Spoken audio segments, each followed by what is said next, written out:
ISIS and al-Qaeda have deep ties and a long history. In fact, when ISIS began during the fight against U.S. forces in Iraq, it was allied with al-Qaeda and shared a name. It was called al-Qaeda in Iraq. And there are other similarities and connections as well. Both these groups sprung from long civil wars. Al-Qaeda, the fight against Russian troops in Afghanistan. ISIS, the fight against American troops in Iraq, and later against Bashar al-Assad in Syria.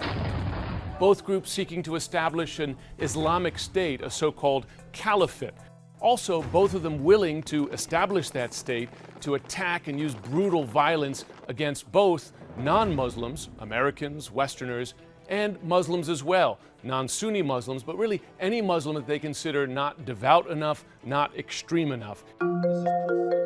But there are many differences, and it's some of these differences that greatly concern U.S. and other Western officials. ISIS has been able to seize and control much more territory than al-Qaeda was ever capable of.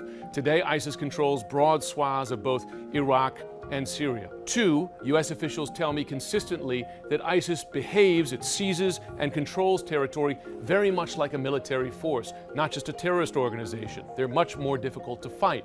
Three, ISIS is largely self-funding.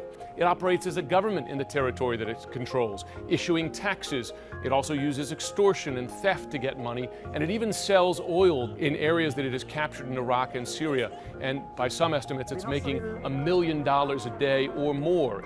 Finally, although there were some Westerners who joined al-Qaeda, Anwar al-Awlaki among them, ISIS has proven a much more powerful magnet for Westerners and Americans. It's now believed, U.S. intelligence officials say, that something along the lines of a dozen Americans have joined ISIS and dozens more have joined other extremist groups in Syria. And the great concern is what happens when those Americans, when those Europeans come home? Do they bring jihad with them?